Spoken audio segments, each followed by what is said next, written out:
The hero has been defeated. This is bad. Everyone fall back. Are you trying to get yourself killed? Run now. Why is he out here again? The man's story hasn't even started yet. I guess it won't matter as he slashes through his opponent in one fell swoop. When we get to know this, it's the world of Brave of Austriac, commonly known as Barris, an RPG where players take on the role of heroes, fight against foes, and even form special relationships. It was the game I loved most before I was reincarnated. That's right, I've been reincarnated into another world. I used to work at a black company, and the crushing workload led to my sudden death from overwork. Fortunately, I was reincarnated into the world of Barris, the game I love so much. Now, I live as a gatekeeper in the royal capital of Zelensky. As someone called out, "It's Modi Senpai." He says it's time for the shift change. Roger that, I reply. It's a shame I couldn't become the protagonist, but this isn't bad either. As a gatekeeper, I still get paid even if I stand around doing absolutely nothing. Compared to how busy I was in my previous life, this really is like heaven. Then I heard someone say, "All right, this sword is perfect for a young lady like you. I'll give you a discount."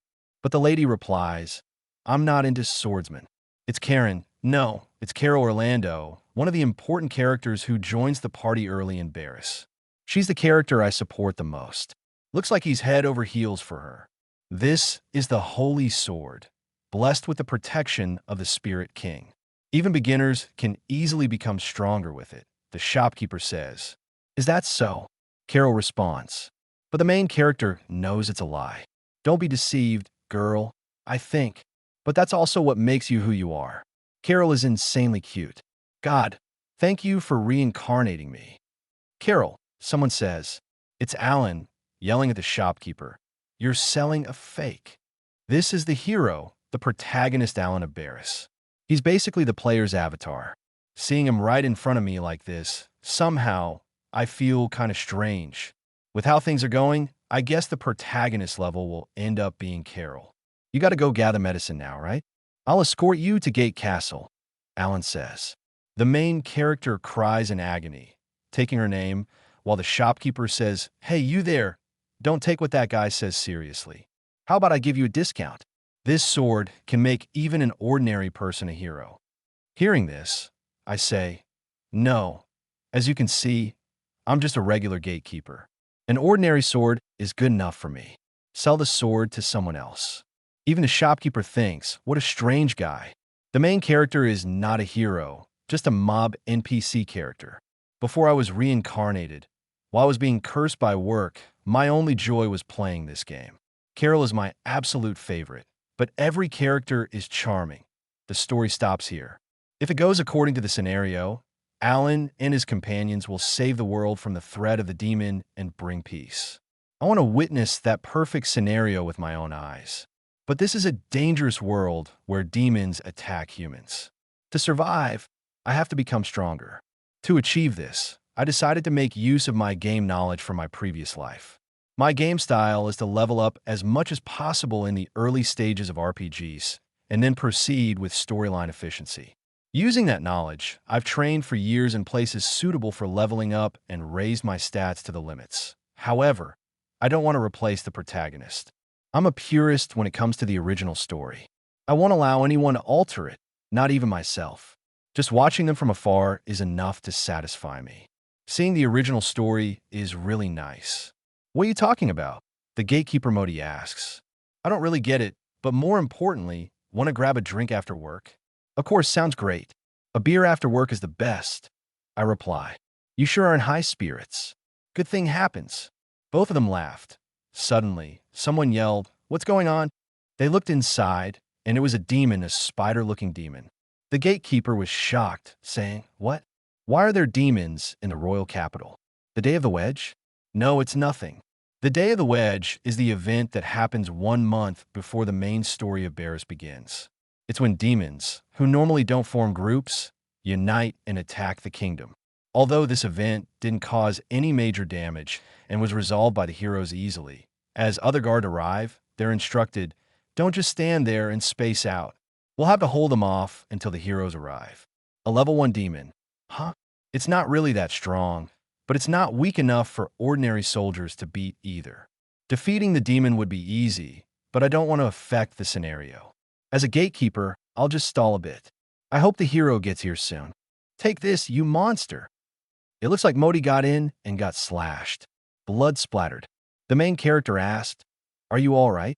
"It's just a scratch. Don't worry about it," Modi says. "Damn it. I can't let it escape." The main character thinks, "What do I do?"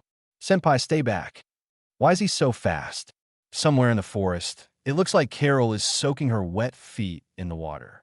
She says, "All right, I've finished gathering. I should join up with Alan and the others soon." In the bushes, some noise came as she asked, "Is someone there?" It's the main character running at a fast pace. Maybe I should have cut one of the legs of the demon, he thinks. He flinches for a second, seeing Carol there, and hides behind a tree, wondering why she's even here. He couldn't understand. Calm down. According to the scenario, Carol shouldn't die on the day of the wedge. But looking at her, she looks absolutely terrified. It's okay if it's according to the scenario, but when he sees she's about to get attacked, the main character couldn't hold back.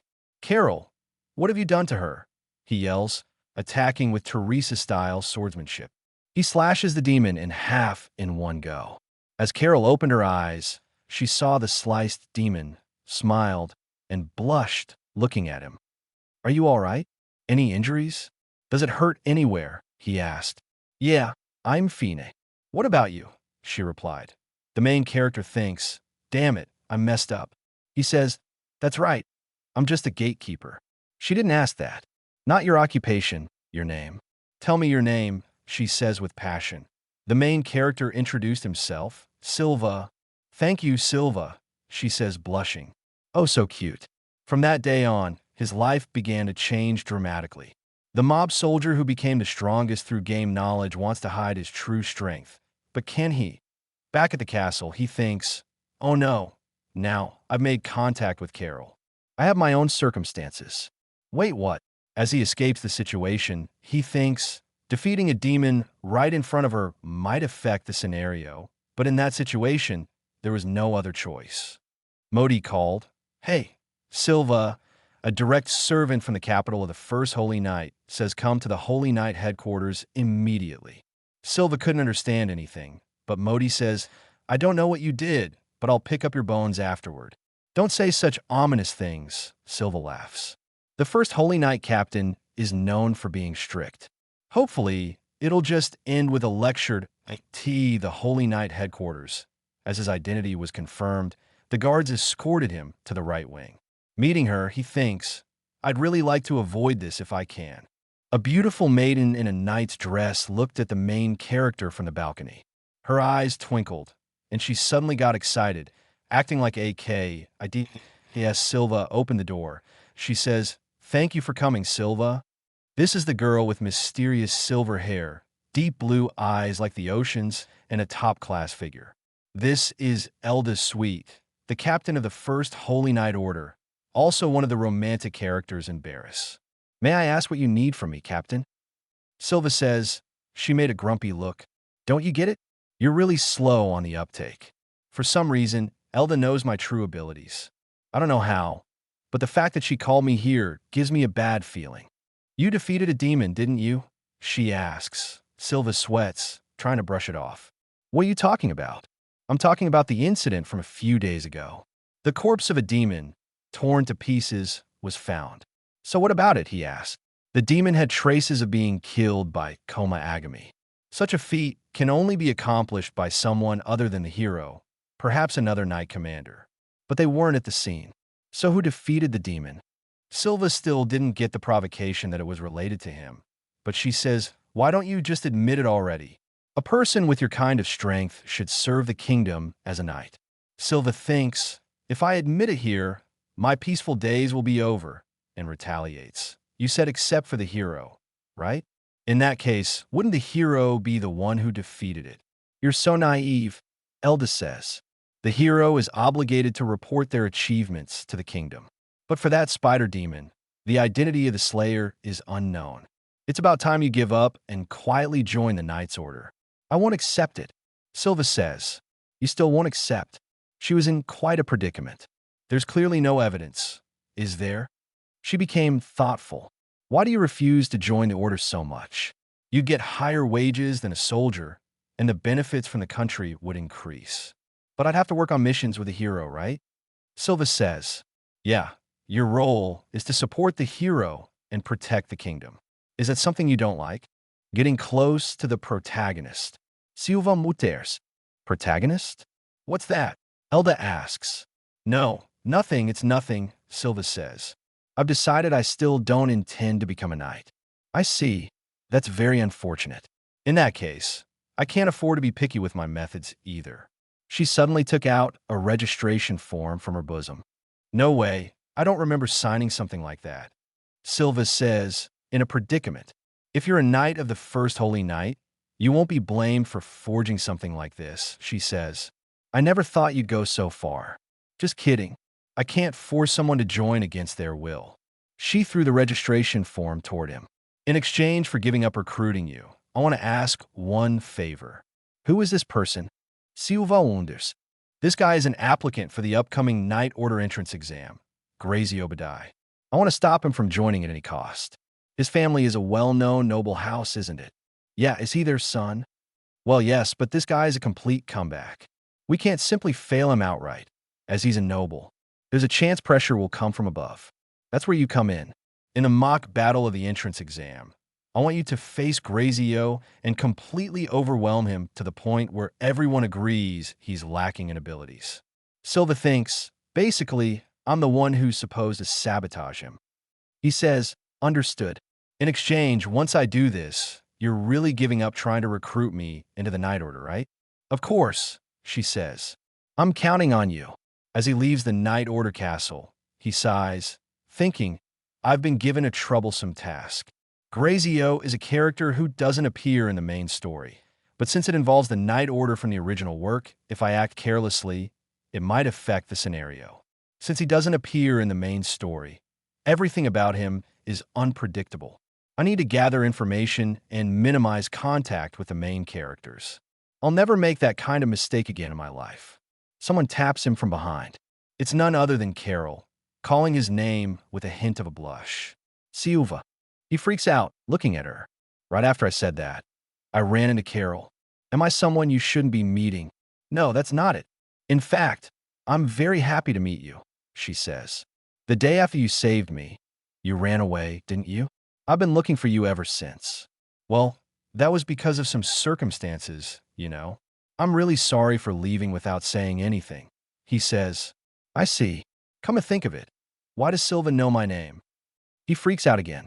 Well, when I was assigned to guard the social gathering, I happened to look at the list of participants. Is that so? She says, he thinks I lied, and now I feel guilty. I understand, but you don't need to be so formal. There's no need for honorifics, she says. No, it's not that simple, he replies. She gives a grumpy look, and with blushing faces, he says, I understand, right? I want to thank you, Silva. Thank me? I just did what any soldier would do. Still, I want to thank you, she says. I'll help you with anything, even if it's work. He thinks, scenario or not, it's the duty of a fan to fulfill their favorite's wishes. He says, I plan to do some inquiries after this. Would you join me for that? In Sarisha, the royal capital's entertainment district, the Badai family is one of the most prominent noble houses in the country. They made enormous donations to the royal family and gained the highest status. However, there are many bad rumors about them. Stories say they're involved in human trafficking and illegal drug trade. It was easy to obtain sightings from someone that infamous that we observe Carol hiding behind the main character as they walk together. According to the witness report, it should be around here. Silva, she says, looking toward the Love Hotels, blushing. What is it, Carol? Were you planning to take me? He freaks out, saying, it's a misunderstanding. She jokes, just kidding. I hope you find that person, Grazio. Was it soon? Grazio is said to be a drunken idiot every night in this entertainment district, using his parents' money. Is he even here? We didn't know he's in the district, but maybe we came a little too early. His stomach growls. It's embarrassing in front of my favorite character. Sorry, do you mind if we grab something to eat, Carol? Yeah, actually I'm starving too. All right, let's go to a place that smells good over there. I got a nice aroma. I want to check it out. As we observe her eating a burger, she looks amazing. Silva thinks, I saw it in the settings, but this is surprising that a noble likes hamburgers. The filling always ends up like this. It makes me so sad, she says. Well, it can't be helped, Carol. Your mouth and hands are so small, he replies. But I don't really mind eating just the buns. I see. So Carol always eats hamburgers like this. This is too cute, he thinks. I'm getting so many of my favorite character moments that I'm feeling like I'm going to faint. As they finish eating, they say, where should we search next? It's already late. The entertainment district is dangerous. So from now on, I have to go alone. Someone barges in, saying, is the second floor seat available? This guy, the other day, also made a fuss about slow food and threw a glass. He's the one who was forcefully hitting on girls. It's fully booked right now, so no seats available. This is the arrival of Lord Grazy Obadiah. It looks like another scum noble. Don't mess with me. There are no seats available? Make some. You know whose father owns this place. Silva, isn't that the person? Carol whispers. Seems like this comeback matches the rumors. Grazio is standing above a little girl, saying, damn it, totally useless. Fine, whatever, I'll go to another shop. His eyes fall on Carol. Oh my, could it be the person there is Lady Carol Orlando? It looks like he's hitting on the female lead in front of the main character. She says, have we met somewhere before? Hey, don't be so cold. We met at the social gathering the other day, didn't we? She thinks about it and says, I don't remember you. You don't remember me? If you say you don't remember from now on, I'll make sure you remember me plenty. It looks like another heavy moment where the characters are about to get beaten up.